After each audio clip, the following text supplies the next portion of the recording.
There are people in this world who can take one look at Mal and think, yep, that is waifu material. Perfect. Personally, that's not me. Personally, that's not me. I'm not a big fan of a drinker and smoker person, a kind of woman. I grew up in that environment. Do not wish to have a woman of said taste.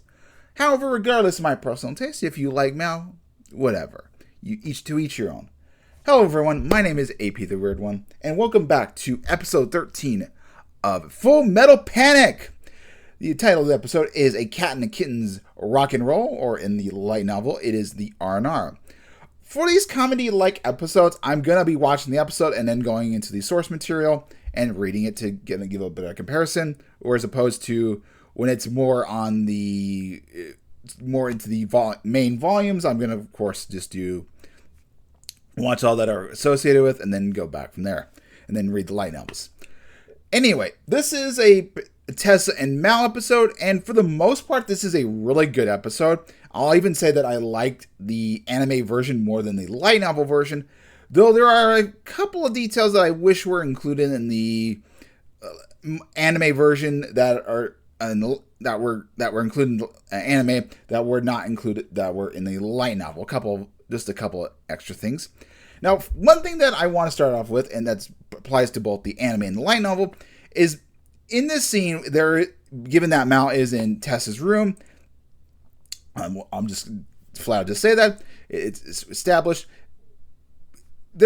up to this point in both the light novel and in the anime, and even the short stories of Volume 1, there is no indication that Tessa and Mal that are friends.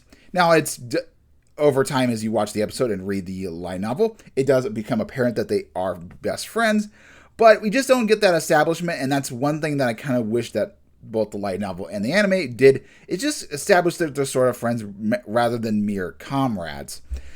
You can tell, like, Tessa and Sosuke, like, they're like comrades and a little bit friendly, but you don't get that same tune with, say, Kurtz, whatever.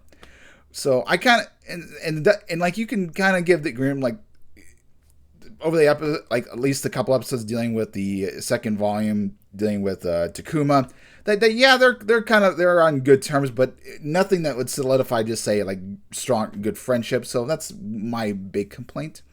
Another thing I want to mention is something that I forgot to mention in the previous, when I did my Volume 2 of the light novel, is that Takuma is a very special kind of whisperer, that he can be able to use ASs, and I think that's kind of important for this episode. And also, even though Takuma most likely had training with ASs, whereas Tessa has not, I feel like that maybe his abilities gave him a natural usage for ASs, and even the Lambda drive, whereas Tessa doesn't have that kind of thing, doesn't have that ability with ASs. And I don't know. I think that it would be. I think if she was something a little bit more like Takuma, it would allow her to be a pilot. But maybe not. I don't know. And I'll bring the reason that I bring this up is because Tessa and Mal are going to have a mock AS battle. So the start of this episode, Tessa has had a very long day. She's a lot of examining things on she's got a lot of things on schedule, doing meetings. I wish in like the light novel, they had extend this part out, making her day seem a little bit more drawn out, but that's just a personal take. But yeah, we can tell that she's had a very long day. She grabs a drink, and then when she grabs a coffee, and then when she goes in Mal is, of course, had smokes and drinks and, littering her place, and Tess is not happy. Both of them do have we don't know that Mal's had a long day, but Tessa is definitely, and that's another thing that the light novel makes exemplary, but tells that they've had a long day.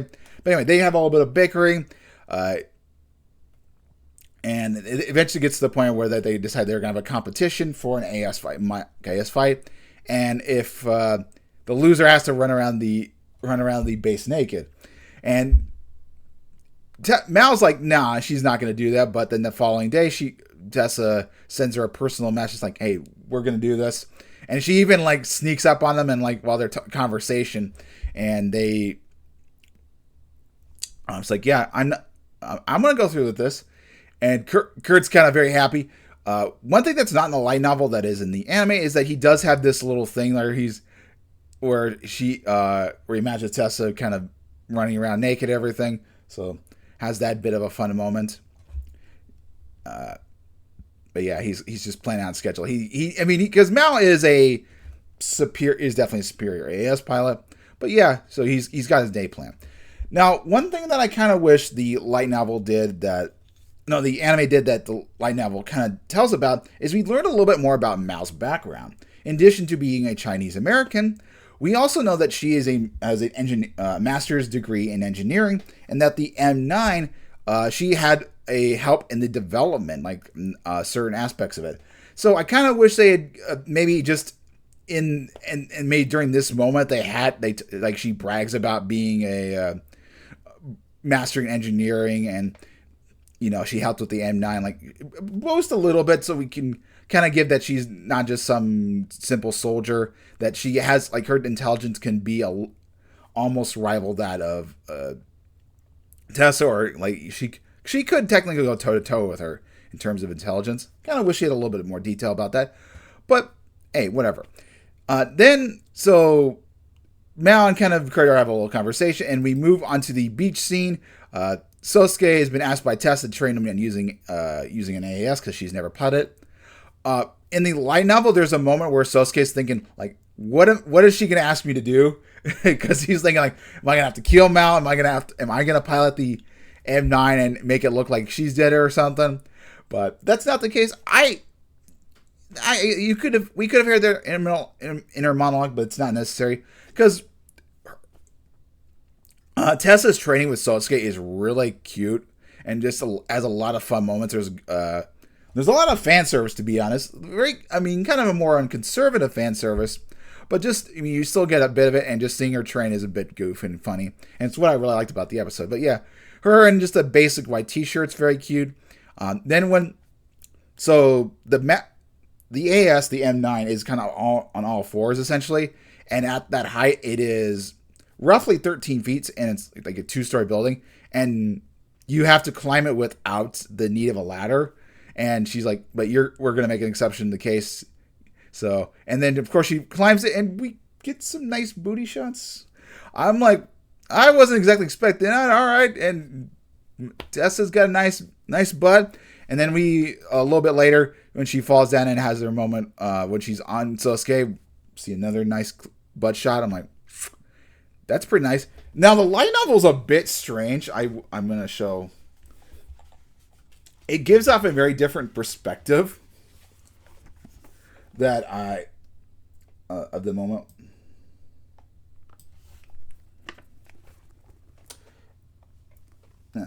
To me, this looks like Mal's like a sort of like a cat with the lighting and everything. Her eyes give off like a cat vibe. It's kind of strange. It's not as sexy and everything, but still like, okay, interesting. Just something I oddly noticed. But hey, that's just personally me. The artwork is still very fantastic. So, and Tessa as the training, she trains for the next couple days. Another good fun moment. Oh yeah, right afterwards we do get to see some cleavage. It's not. We don't see the bare skin, but just the angle and everything. It's still very spicy. And Mal does have spicy moments in the beginning. So if if you have the hots for Mal, yeah, it's a good day for you. And if you like Tessa, it's also good. They give us a nice balance. Mal being a little bit more exotic, so to speak. She's a little bit more casual, or more as when Tessa and Mal are talking, Tessa's like the drinking, smoking. Everybody thinks the anime says that Mal would be considered a cheap girl, or in the light novel she'd be a prostitute. So that's kind of a funny thing. So you may consider Mal a cheap girl or of the liking. But another thing is when she has the band-aid on her nose, it's also kind of cute. Tessa has a lot of like just nice, cute scenes. And kind of what she does with her hair. So, a lot of just good moments with her. But over the course of the episode, like following the training session, Mal is drinking and Kurt are kind of chatting, and we do learn that Mal is good friends with her, and it becomes very apparent. But like she knows who she is and everything. It's a kind of nice moment. But we'll get to this in a little bit. But the two have a battle. Tessa is able to. Tessa actually has a plan of strategy. It definitely is against Mao. It's definitely one side against Mao, considering both Sosuke and Kurt are for Tessa, they're for the little princess, and it's like Mao thinks it's cheating because she's allowed to plan out a trap and everything. So yeah, Tessa able to win. It's not a very easy victory, even with just paintballs and everything, but she does manage to get through. And then at the very end, they do have a Tessa and Mal hug and make up. And then Kurt mentions like, "Are we still going to do the naked lap?" And they kick it. This is a funny moment here as well. Just the cute aspects of both Mal and Tessa. Tessa more so, but this is a bit different in the light novel. And I do want to show the artwork, them hugging. But the difference in the light novel is when he mentions this, they get no reaction. But Kurt decides to talk to Sosuke, and it's kind of like a sweet voice, and Sosuke threatens to shoot him. So we do have that moment. But yeah, let me show you the art. I'll show you the art from the very end.